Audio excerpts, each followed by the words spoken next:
Michael, you're from Texas, right? Have you That's heard correct. about people who speak Texas German? I just saw a video today. Texas German. I have not heard about this. You have not heard about this. There was a video about German refugees or immigrants that brought the German language to Texas. And so there is obviously Texas German going on over there. Well, I mean, you've probably heard of like Cajuns, the French from they were originally French, but they're in Louisiana now. Some people call them coonasses. Those are they have a real interesting dialect, very interesting culture as well. Okay. Yeah, they're like just I mean, I don't really know the history on it, but a bunch of like French people from back in the day that just settled in Louisiana.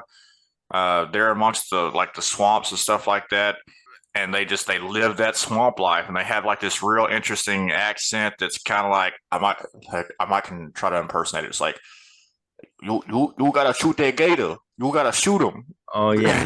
they had the dude that was like famous. He was all like shoot him. And there was like like everyone was saying that shit. Also, really nice people. I used to drive over the road, like truck driving. Mm-hmm. And every time I went like deep South Louisiana, they were like the friendliest people I have ever freaking met. I went down there one time and we was unloading the truck that of stuff I delivered, and the dude asked me if I wanted a glass of ice water. I was like, dude, I can't remember the last time I've been offered a glass of ice water. Like maybe a bottle of water, but a glass of ice water, man, that's extra friendly. Nice people. I saw a video of my all-time favorite is Arnold Schwarzenegger, and I saw a TikTok video of him yesterday in his first movie. I think it was Hercules.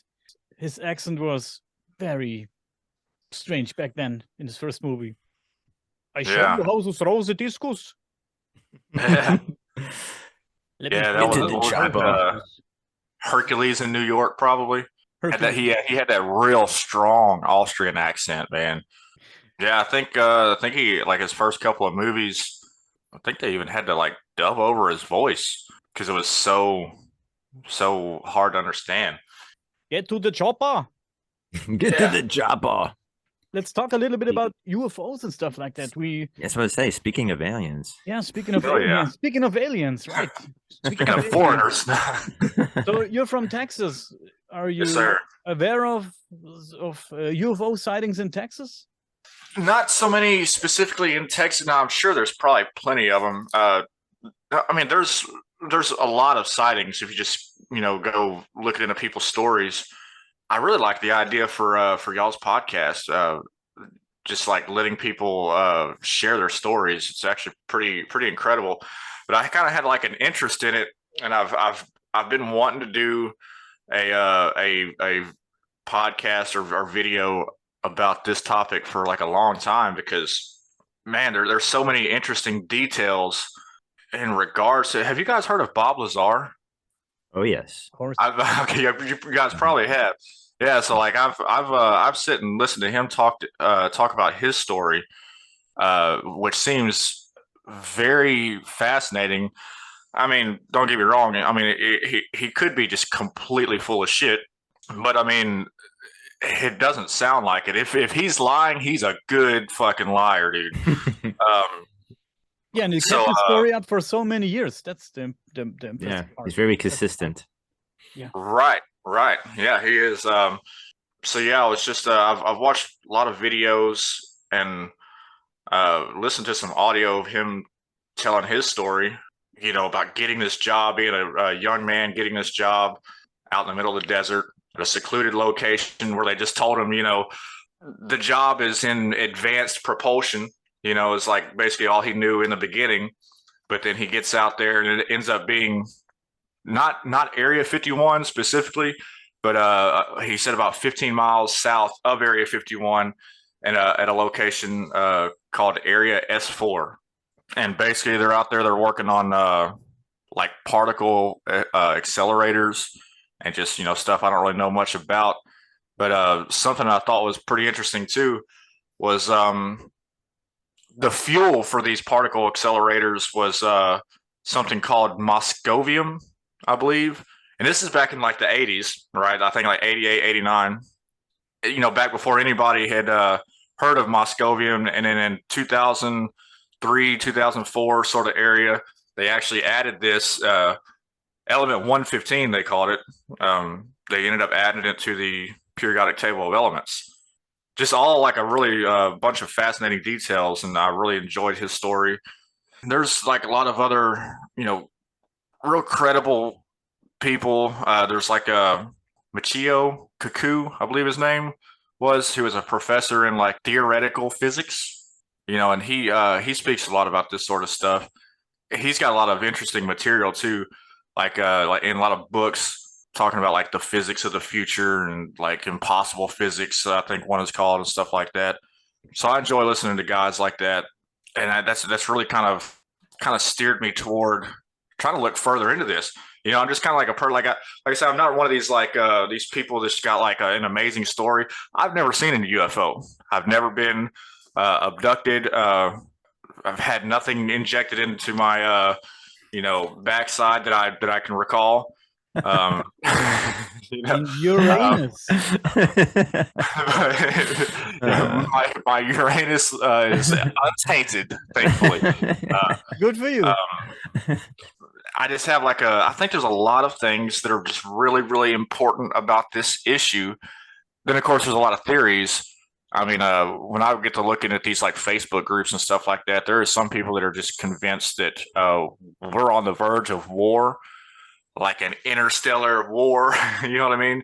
And then there's just theories that, you know, it's like, you know, we just need to meet these people. I don't know if you want to call them people, you know, whatever they are. There are And it human also- ETs out there. Right.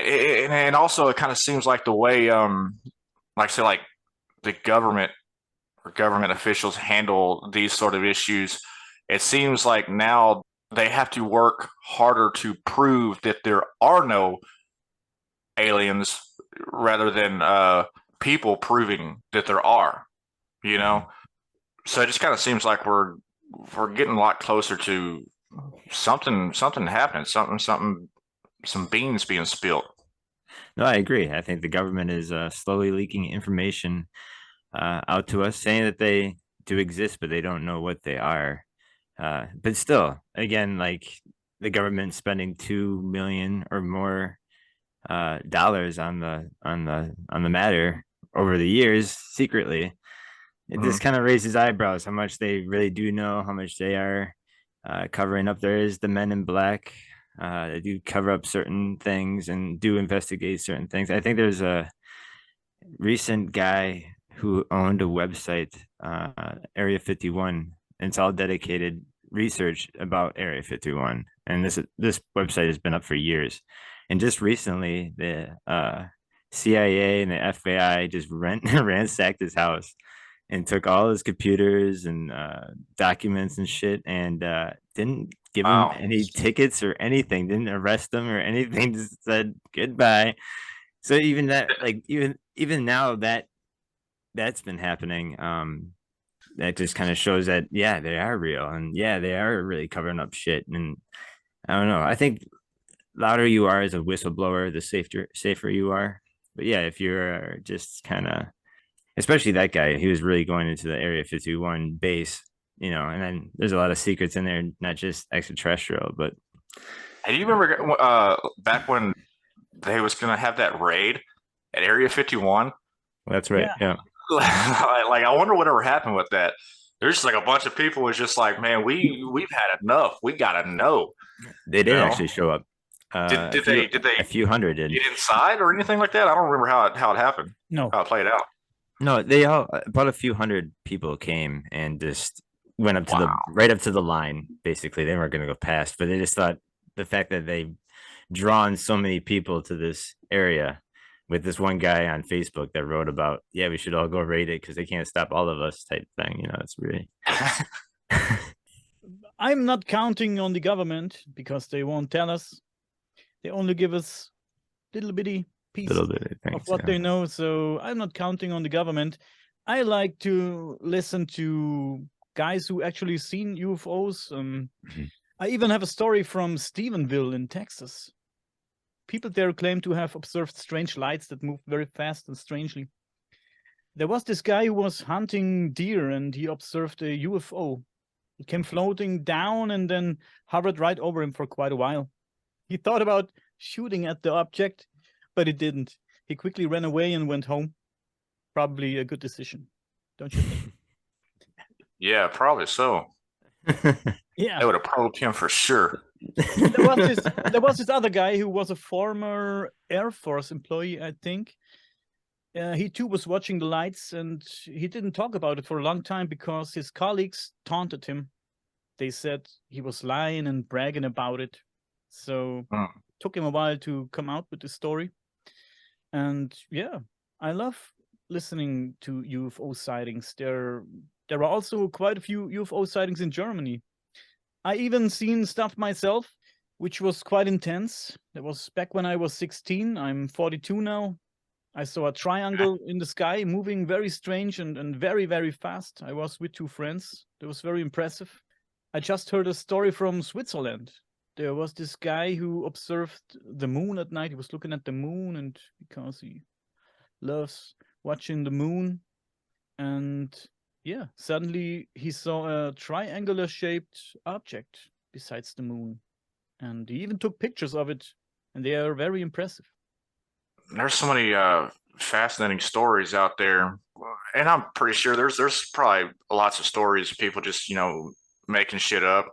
But the thing is, there's so many that even if 98% of them were completely made up, that's still a lot of significant stories, and some of those stories are like very credible. So and y'all might have heard some of these stories, but one of them was from Ryan Graves is his name. And he was a Navy pilot during training. So their radar detects objects over the water. He said that these objects could float in midair in like 130 degree, completely stationary, and 130 mile per hour winds, and which is pretty much impossible. There's also Commander David Fravor. He flew for the Navy for 18 years. He was very highly qualified. Back in 2004, about 60 miles off the coast of San Diego, they start detecting these objects. They were asked to go and get closer and kind of investigate it, and he actually visually seen it. The way he describes it was a sort of a translucent square with so I guess like you could see through it, but you could still see it with some sort of sphere inside of it. And what's interesting about that is like other sightings have described something basically identical. And they talk about how these objects that these many different like naval pilots and stuff have seen, the way that these objects move is basically impossible. As far as anything that we're aware of, they can move instantaneously. They don't have to like build acceleration or accelerate over time. They just move instantly. They cut corners without slowing down. They stop without slowing down before they stop. They move at speeds up to like between like Mach 5, Mach 20, 20 times the speed of sound, but they don't create any sort of sonic boom. Just things that we, have never even heard of. There's no way we could pull it off. No, as far as I'm aware, there's no other country could have the technology to do anything like this. But these sightings are very credible. They've had investigations. They're just considered to be very substantial. I just think that's very, very interesting. Yeah, I agree. And the fact that these things are popping out of the ocean kind of signifies that they probably been here for thousands of years and set up shop down at the bottom of the ocean. You're right. I love the military stories because I feel like they're the most credible, and even police officers too. I feel like the most credible because why would they put their job and career on the line of a made up story? I don't know. Yeah, I definitely enjoy listening to stories like that. Man, there's got to be something to it. That's why I keep kind of like diving off into it and just I get kind of lost in it because I mean, I think it's kind of hard to deny now that there's definitely something out there. I just want to know, man. I got to know, dude. You know? Maybe Yes. Dustin can tell us a little story about an interesting UFO case. In Wisconsin. That'd be Or great. I could tell you my personal experience that I had my UFO, because I heard Daniel already told his. I want to tell him mine. Is back in October 19th, 2012, and it was about 5 o'clock evening. It was the sun was going down, and it was getting dark. And I was walking to my car, and I was leaving my girlfriend's house. And this is off Kendall Avenue, right behind Hoyt Park. I was right to my car, and I just happened to look into the sky, and then this black silhouette of a boomerang came out of like nowhere. It was probably going about 45 miles per hour, and it had 5 dim lights underneath it, and it's right over my head. And I was shocked. My hair's raised, my jaw dropped. I stood there for a minute, just like, what the fuck? I was ready to hear that sound, like that you'd see those B-2 bombers. That's what I thought it was. I was like, what the hell? Like, what was a military bomber right here? And it's so low too. It was probably 30 feet above the treetops. It just was heading north. And I was just like, fuck, ran to my girlfriend's house. I was like, dude, you won't believe what I just saw. And then ever since that day, I dove deep into the UFO subject pretty heavily, enough where I'm like studying UFOs all around Wisconsin, hot spots, other ancient spots. We have pyramids here in Wisconsin, uh, land pyramids and underwater pyramids. Wisconsin's a treasure trove for the ancient astronaut theory. I've been just digging into it ever since 2012, and I've been collecting photographs of UFOs a few years ago. Last year is the the year that I got from Colonel Wendell Stevens. His storage locker was going up for auction, and I was bidding on these boxes that were coming out of there being auctioned off. And then those had a bunch of photographs in them that a lot of people haven't seen for years. I just been ever since when I got those photographs, I've been putting them online, and all those been going viral. And a lot of UFO researchers and other people have been hitting me up wanting to know more about these photographs that I got.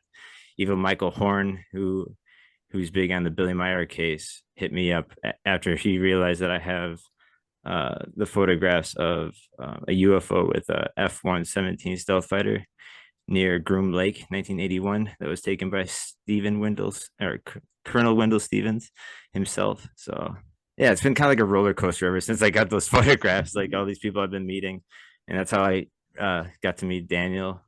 That's how it's been. Hell yeah.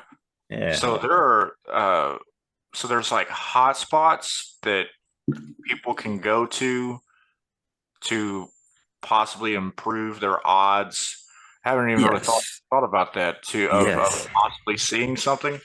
Yes. Actually, Wisconsin has 3 towns that claim to be the UFO capital of the world. There's Elmwood, Dundee, and Belleville. And each town have yearly parades, UFO parades that they would decorate their cars like flying saucers and dress up like aliens and reminisce UFO stories. And actually, Nice. in Elmwood, they have like bus tours where they take people to all these spots that have the UFO landings, and they have markers and stuff like that. It's really crazy. And the biggest hotspot, or the largest hotspot, I should say, in Wisconsin is at Dundee Mountain. It's a natural park. You can go camping there at the base of the mountain. It's not really a mountain; it's a gigantic hill, but there's a trail that goes up to it.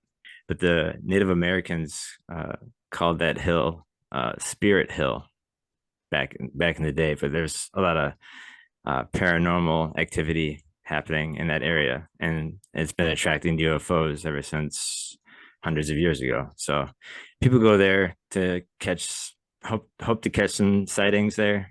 But yeah, it's pretty wild.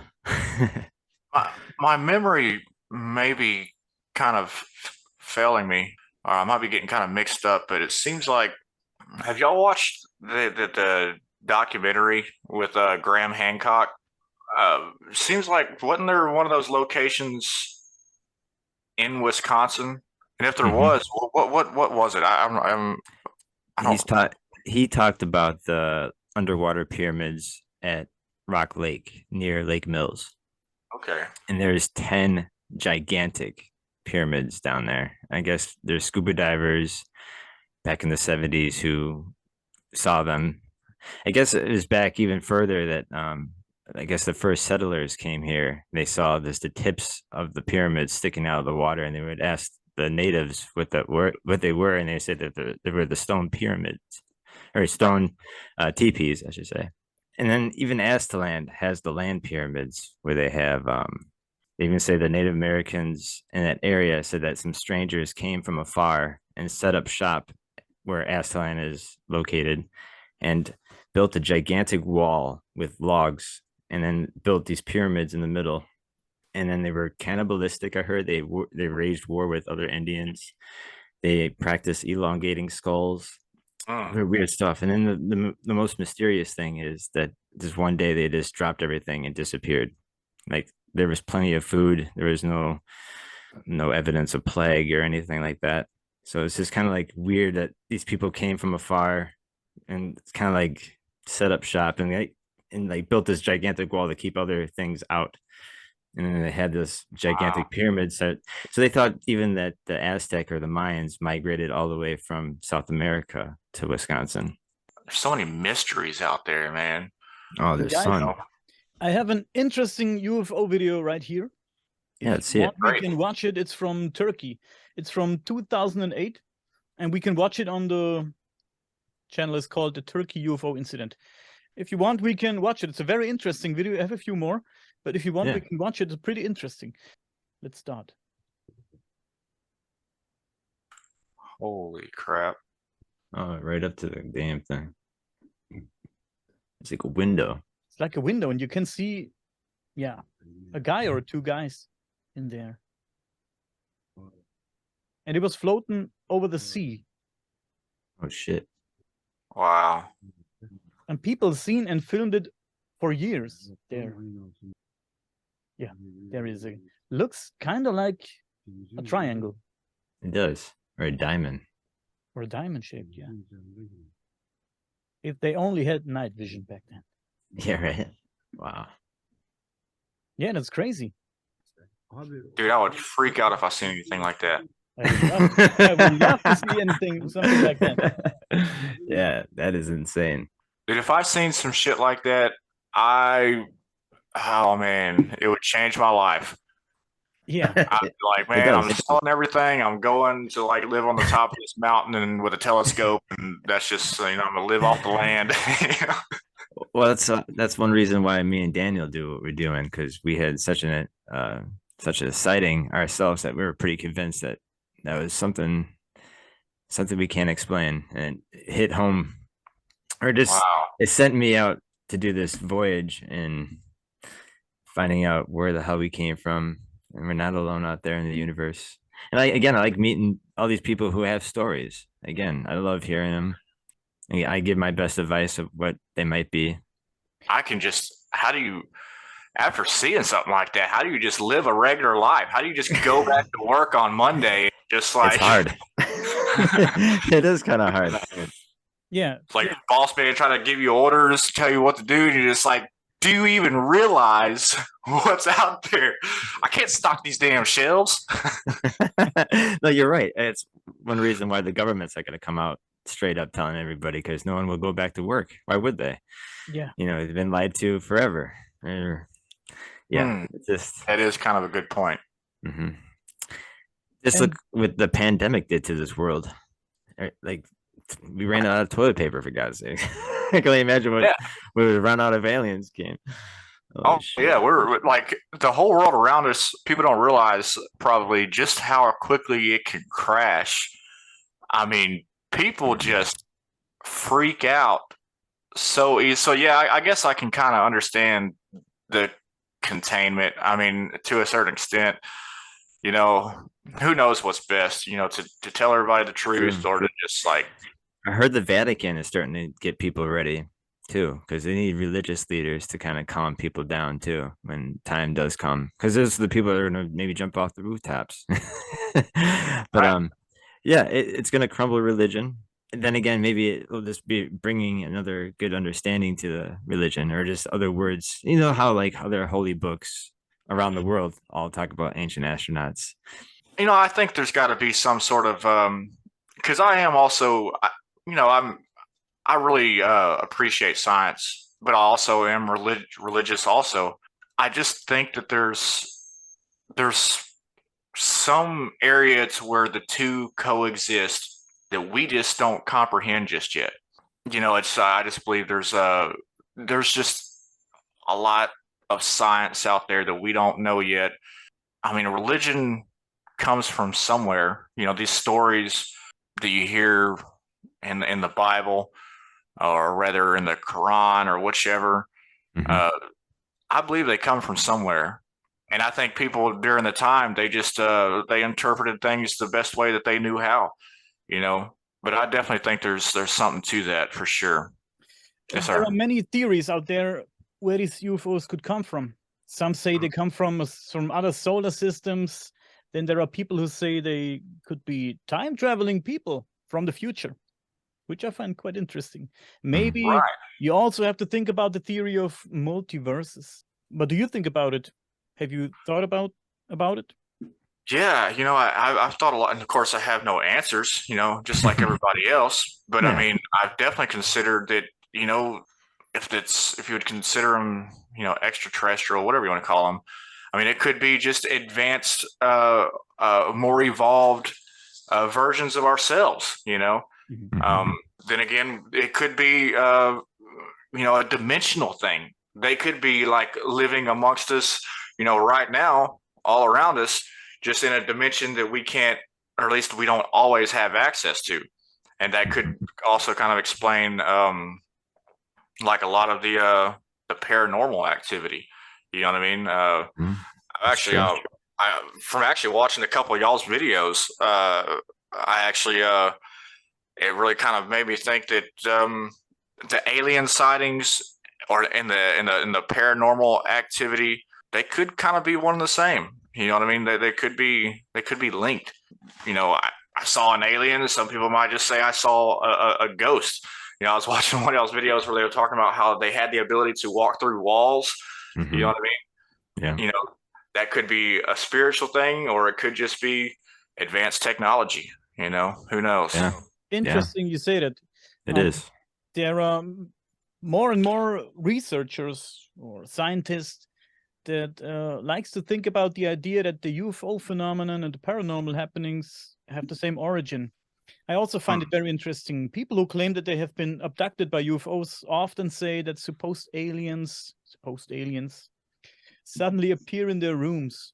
They seem to come through walls or through the roof without the walls being an obstacle for them.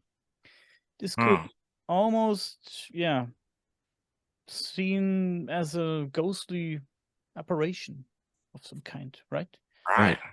No, you're right about those parallel universes. That there are things like the theory that things are, there's only a certain frequency that we can see, and then there's other things that are living in different frequencies that we can't see that can obviously just move amongst us. But yeah, like the fact that there could be dinosaurs walking like right here through my room in a different parallel universe. That's just so crazy and awesome to think about too. Yeah. No, I think that one story too, where that guy, I think we talked about that one guy who found that portal underneath this sink and he walked through that shit and met his future self. We said this once in one of our podcasts. Yeah. We talked about it. Yeah. Maybe he found some shrooms under his sink. The story sounds a little bit weird, but who knows? Who knows? Maybe he found a portal. I don't know why it should be under his sink, but it's right. interesting. We have here in Germany, we have this scientist. His name is Dr. Walter von Lucadou, a well-known scientist over here when it comes to the paranormal. And he has been researching the haunting or paranormal phenomenon for many years. He pursues the idea that paranormal occurrences come from the affected themselves. Very simply explained, his theory is that certain emotional states could generate energies that manifest outside your body and thereby trigger these phenomena. He has investigated many cases himself and found out that the alleged haunting is often quite simple to explain. There was a man who claimed that he constantly hears voices in his apartment. He heard talking and singing and cursing and stuff like that. He could not find an explanation for it himself. So he contacted Dr. von Lucadou. And von Lucadou then discovered that the problem was an old tea kettle. It was radio signals, so to speak. The tea kettle reproduced the signals like a primitive, like a speaker. There's not something supernatural behind every haunting. So, but I find the idea very interesting where he said that energies can manifest outside your body. Maybe could be the reason why pictures move or why the fork is falling from the table, stuff like that. So no ghost involved. It's you. It comes from inside you. It's energy. It's interesting idea. Doesn't explain everything because we have other stuff too. I can tell you another story if you don't mind. Oh, please. Don't mind me blabbering here. I love hearing your voice. Not at all. Thank you, guys. It's about a woman I talked to myself. I did an interview with her. A very sweet, elderly woman. She was very sweet, and it was very interesting. She told us her story for the podcast, and she told me that she has been haunted by a spirit for many years now. And I think it still goes on. And that it also has been affecting her physically. At night, when she's lying in bed, the ghost, let's say, kicks her mattress from below. That's what she told us. She lies in bed, she lies on her back, and it feels like somebody is lying underneath the bed on his back and bumps the mattress with his feet. So that's how she described it. Yeah, and she hardly gets any sleep at night because of it, of course. And then she also sees ghosts of children and other people. Once she saw a little girl with a candle in her hand. Interesting. Next to the girl kneeled a woman. Do I say kneeled? Yeah, kneeled. Is it kneeled? Yeah, you're right. Yeah. Okay. Get to the chopper. Get to the chopper. Crystal. Her name is Crystal. The elderly lady. Her name is Crystal. So, Crystal, the lady that I'm talking about, had the feeling that this woman wanted the girl to give the candle to Crystal, but she didn't. She pointed to Crystal, to the girl. Those spirits never speak. She sees them speaking, but she doesn't hear them. She can't hear what they say, but she sees that the mouth is moving, they speak. And this woman made a gesture to the girl to give the candle to Crystal, but she didn't. Then she saw ghosts of foresters and construction workers in her apartment, like crazy nurses. Once she saw someone sitting by her bed when she was laying in bed, holding a book in his hands. And Crystal had a friend, a woman, and she too appeared in her apartment after she died. This woman died, and few months or I don't know, years after it, she appeared, and Crystal saw her. But this woman was not alone. There were other people with her. She said it looked like a group photo. They were preparing for a group photo. It was very interesting, yeah. And when she couldn't take it anymore, she hired a so-called ghost hunter team. Those people came and did their magic. After these people were with her or visited her, the ghosts apparently became angry, very angry, because she saw a man standing by her bedside one night, and he was pointing a gun at her. This spirit had a gun in his hand, and he was looking very angry. His face impression was very, very angry. He was very mad, really, really mad, and he pointed a gun at Crystal, and she was very, very scared. Well, I heard a theory someone, I guess, trying to explain like ghost sightings and sounds and stuff like that. Something to do with like it could be like a time lapse of some sort, where space and time kind of like blend together. And then like you see things from the past. I don't know how true it is, of course, but have y'all ever heard of anything like that? Like the ghost is like in limbo, doing the same thing it would be doing if it was still alive. Maybe you type could thing. consider it something like that. They're Yeah, stuck. They're stuck in an endless limbo, and they have to got do caught in a loop. in a loop, maybe in a loop. Yeah, I heard about that too. I heard of ghosts that appear on stairs, but Mhm. they don't seem to notice the people living in the house. The ghost is doing his thing, and he doesn't recognize the people that live there, and he wanders upstairs and downstairs every night and goes to the kitchen and goes to the bathroom. Yeah, he Yeah. does the same thing every night for years and years and years as he is stuck in a loop. Yeah. No, I was So gonna say too that story you were just telling about Crystal seeing that ghost with a gun. I was like, what kind of powerful entity do you need to be to fucking take a gun with you to the afterlife? You know what I'm saying? Like, oh man, man. I wonder what would happen if he shot the gun. Yeah, Right? Like, what kind of caliber? How do you fight that? How do you fight? That's what really scares me about like paranormal stuff. excuse me. She also told me that this ghost hunter team set up a camera Mm. somewhere in her apartment. They set up a camera and tried to take a picture of whatever is there. That night, she told me she saw, I'm not sure, a woman or a man, also with a camera, taking a picture of her, Whoa. standing in front of her bed and taking a picture of her. And Oh shit. this spirit also tried to, or it looked like it was manipulating the camera that was set up. I don't know if something What happened to the the camera. heck? I'm not sure. I can't remember if something happened to the camera, but the ghost obviously had something going on with the camera. Tried to do stuff with the camera and had That's an crazy. own camera and took a picture of her. That's interesting. And however, I would like to say one more thing about this, and then I'm done with this story. The lady was dead serious. What had happened about what had Yeah. happened? She was dead serious, guys. I watched her closely while we were talking.